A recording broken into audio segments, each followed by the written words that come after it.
तो सबसे पहले आपको गूगल क्रोम ओपन करना है, चाहे आप फ़ोन से करो या फिर आपके पीसी, कंप्यूटर, लैपटॉप किसी से भी आप कर सकते हो।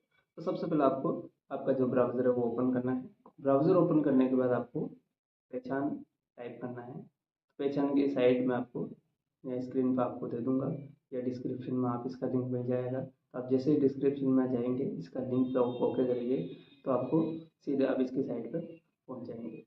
तो जैसे फर्स्ट साइड है आप इस पर क्लिक करोगे। क्लिक करने के बाद ये कुछ इस तरह का आपके सामने इंटरफेस खुलेगा। इस तरह का इंटरफेस खुलने के बाद ये कुछ दिशा निर्देश यहाँ दे रखे हैं, वो दिशा निर्देश आप यहाँ पढ़ कर ही फॉर्म भरें।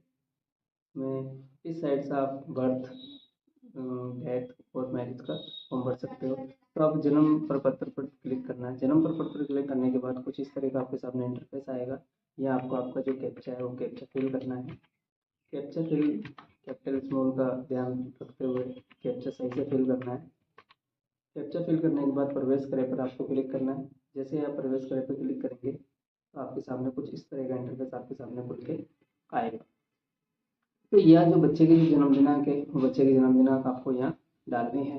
बच्चे की जन्म दिनांक डालने के बाद महिला है, लड़का है, लड़की है, वो यहाँ आपको डालना है। जनाधार नंबर जो है वो यहाँ जनाधार नंबर आपको यहाँ डालना है। जनाधार नंबर डालने के बाद फिर कुछ ऑप्शंस आपके सामने खुलेंगे। वो ऑप्शन फादर नेम या मदर नेम किस पे भी आप टिक कर सकते हो, क्योंकि जो जन्म और मृत्यु और जो विवाह है इन तीनों के लिए जनाधार अनिवार्य कर दिया गया है। बच्चे का जन्म में ये अनिवार्य उसका खुद का नाम होना जरूरी नहीं है, क्योंकि बच्चा जन्म लेते ही उसका नाम उसमें अपन ऐड नहीं कर सकते हैं। इस वजह से माता या पिता की आईडी, माता या पिता का आपको ऐड करना है। जैसे आप ये जनाधार नंबर आप डालोगे, जनाधार नंबर डालने के बाद आपकी जो आपकी जो फैमिली डिटेल है वो आ जाएगी। तो आप पिता पे आप क्लिक करके उनका नाम जो है वो यहाँ डिटेल भर जाएगी। आप बच्चे का नाम अगर आपके पास है तो आप बच्चे का नाम यहाँ लिख सकते हैं, या हिंदी में आप लिखना चाहो तो सारी डिटेल हिंदी में लिख सकते हो। अगर इंग्लिश में आपको चाहिए तो सारी डिटेल आप इंग्लिश में फॉर्म फिल कर सकते हो। तो जो ये रेड आपको स्टार दिख रहे हैं, ये रेड स्टार का मतलब है कि आपको ये जो दे रखे हैं ये सब भरना अनिवार्य है। इन कॉलम में जो डिटेल है वो कंप्लीट डिटेल आपको भरना अनिवार्य है, अन्यथा आपका फॉर्म सबमिट नहीं होगा। तो शिशु का नाम यहाँ डाल देना है हिंदी में, और यहाँ अंग्रेजी में इसका नाम डालना है। अगर आपको इंग्लिश में बनाना है बिल पूरा तो आप इंग्लिश में डिटेल फिल कर सकते हैं, हिंदी में बनाना है तो हिंदी में फिल कर सकते हैं। मेरी जानकारी में जो सही रहेगा वो यही रहेगा कि आप हिंदी इंग्लिश दोनों में बनाएं, ताकि आगे जाके कोई समस्या नहीं हो, क्योंकि आधार कार्ड बनवाते समय उनको हिंदी पता नहीं होती है। तो फिर आगे स्कूल एडमिशन में आगे काफ़ी सारी समस्याएं खड़ी हो जाती है। इसीलिए मेरा कहना ये है कि आप हिंदी इंग्लिश में दोनों में बनवाएं, क्योंकि जो नाम आएगा वो पहले हिंदी में आ जाएगा, फिर ओब्लिक करके इंग्लिश में नाम, इसमें जो जन्म प्रमाण पत्र आएगा प्रिंट होके वो उसमें आ जाएगा। तो उसमें पिता का नाम ऑलरेडी जनाधार नंबर से आ जाएगा। फिर उसके बाद पिता का आधार नंबर आपको यहाँ डालना है। ध्यान रहे कि जो पिता के जो आधार कार्ड में जो नाम है वही जनाधार कार्ड में नाम हो, अन्यथा डिटेल मिसमैच बताएगा। तो जो फादर नेम जो आप डालते हो वो फादर नेम जो आधार कार्ड में जो नाम है उनका वही डालें, क्योंकि वो नाम आप नहीं डालोगे तो ये आगे ये नहीं लेगा। ये फिर उसकी माता का नाम आपको यहाँ डालना है, माता के आधार नंबर डाल दें। घटना स्थल जन्म का स्थान आपको यहाँ डालना, गाँव है शहर है जो भी है आपको यहाँ फिल करना है। ये फिल करने के बाद आपको जिले का नाम आपके यहाँ डालना है। पंचायत समिति आपकी जो शहरी निकाय है जो भी है वो आपको यहाँ फिल करना है।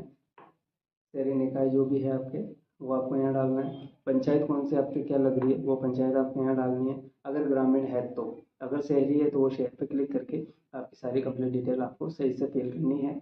उसके बाद मैं यहाँ कुछ भी डिटेल यहाँ डाल देता हूँ, लेकिन आपको आपकी जो कंप्लीट डिटेल है वो डिटेल आपको यहाँ फिल करनी है।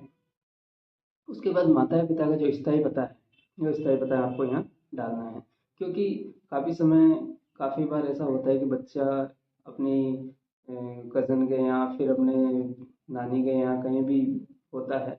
तो इसीलिए यहाँ जो स्थायी पता जो है वो हिंदी में यहाँ डालें माता पिता का, और जो माता पिता का जो इंग्लिश में स्थायी पता वो यहाँ। क्या यही समय माता पिता का पता था?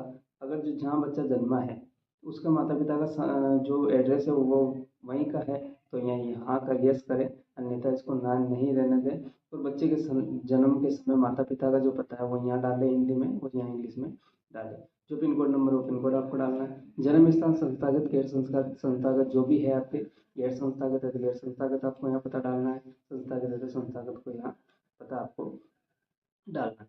संस्थागत और गैर संस्थागत का जो विकल्प है वो मैं आपको बता देता हूँ। संस्थागत में जो आता है कि प्राथमिक स्वास्थ्य केंद्र आता है, संस्थागत में प्राथमिक स्वास्थ्य केंद्र ही आते हैं। गैर संस्थागत का मतलब ये होता है कि बच्चा बच्ची घर पर हुआ है, बच्चा बच्ची अगर घर पर होता है तो गैर संस्थागत आपको करना है। और अगर संस्थागत अगर बच्चा हॉस्पिटल में हुआ है तो यहाँ हॉस्पिटल आप चूज़ करेंगे, हॉस्पिटल चूज़ करने के बाद ही आप इसको आगे बढ़ेंगे। तो बच्चा बच्ची अगर घर पे या डिलीवरी घर पर हुई है तो उसको गैर संस्थागत करके उसका यहाँ आपको पता डालना है हिंदी में, पता इंग्लिश में डाल के आपको आगे बढ़ना है। इतना देने वाले का नाम, आवेदक का नाम, इतना देने वाले का जो नाम है, वो जो आधार में जो नाम है वही आपको नाम यहाँ फीड करना है। यहाँ फिल करने के बाद यहाँ आपको मोबाइल नंबर डालना है, इतना देने वाले का पता यहाँ डालना है, और सूचना देने वाले का जो यूआईडी नंबर, आधार नंबर है, वो आधार नंबर यहाँ आपको फिल करना है।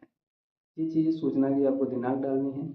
या टिप्पणी में अगर आप कोई आदेश लाता है तो वो आदेश संख्या यहाँ डालनी पड़ती है। और सबसे महत्वपूर्ण सूचना इसकी ये है कि 21 दिन के अंदर अंदर जो ग्रामीण क्षेत्र में है, ग्रामीण क्षेत्र में पंचायत फ्री में बना के देती है। तो अगर 21 दिन के बाद अगर आप जन्म प्रमाण पत्र बनवाते हो तो उसका आदेश तहसीलदार द्वारा लाया जाता है। तहसीलदार आदेश की जो बाद की जो प्रक्रिया है वो जो मैं अभी आपको बता रहा हूँ वो प्रक्रिया आपको करनी होगी।